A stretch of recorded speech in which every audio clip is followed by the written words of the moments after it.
Ready? Start.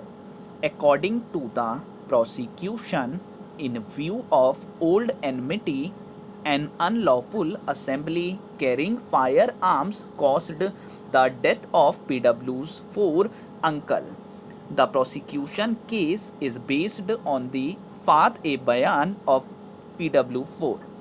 The police submitted charge sheet against 7 accused persons, of whom 5, including the appellant's father and brother, were named in the Fard-e-Bayan FIR, while the other 2 accused, including the appellant, were not so named in the Fard-e-Bayan FIR. In the charge sheet, 3 accused were shown as absconders and the rest were in custody. Later, one more accused was apprehended and he was also put on trial along with the accused who were in custody. The case of the 2 accused who remained absconding was separated and the other 5 accused were put on trial. Later on, the appellant's father died, and insofar as he was concerned, the proceedings abated. The trial continued in respect of the 4 accused, including the appellant. The trial court finally convicted all the 4 accused under Section 302 IPC and Section 27 of the Arms Act and sentenced them to rigorous imprisonment for life under Section 302 IPC and rigorous imprisonment for 1 year under Section 27 of the Arms Act. 1 accused died after the judgment of the trial court. The rest 3 accused, including the appellant and his brother, preferred appeals before the High Court. The appeals were dismissed. Against the judgment of the High Court, the appellant and his brother jointly filed SLP before this court. The third convict did not file any further appeal against the judgment of the High Court. The SLP, insofar as the appellant's brother was dismissed, while the appellant was granted leave to appeal.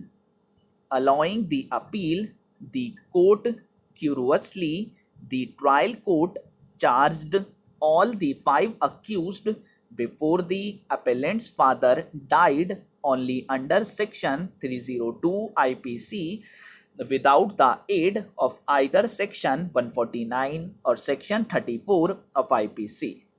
Equally inexplicably, the trial court did not charge the accused under Section 148 IPC. Apart from Section 302 IPC, all the accused were charged under Section 27 of the Arms Act. 1 accused was additionally charged under Section 379 of the Indian Penal Code for taking away the rifle of the deceased. The charge framed by the trial court was highly flawed. The appellant was examined by the court under Section 313 of the CRPC. This examination too is highly unsatisfactory and sketchy. This is not an isolated case, but it is almost a stereotype. In criminal trials in Bihar, no proper attention is paid to the framing of charges and the examination of the accused under Section 313 of the Code of Criminal Procedure, the 2 very important stages in a criminal trial. The framing of the charge and the examination of the accused are mostly done in the most unmindful and mechanical manner. the Patna High Court should take note of the neglectful way in which some of the courts in the state appears to be conducting trials of serious offences and take appropriate corrective steps.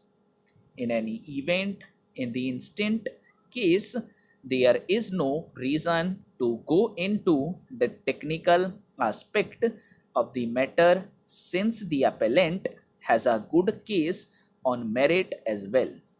The prosecution examined 8 witnesses in support of its case.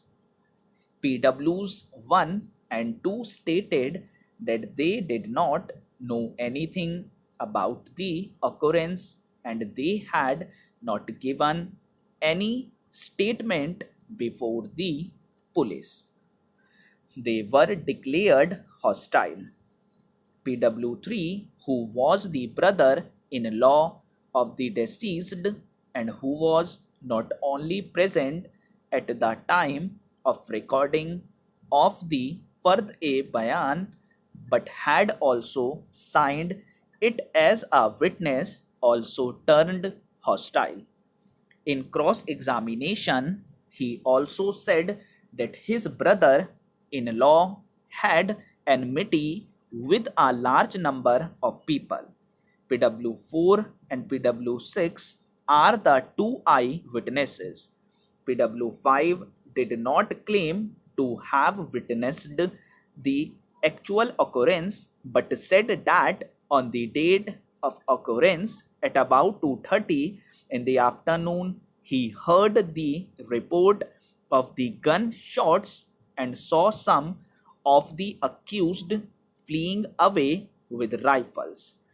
In view of the evidences of PW's 4, 6, and 5 coupled with the medical evidence, there is no room for doubt that the deceased was killed in the manner as stated by the prosecution.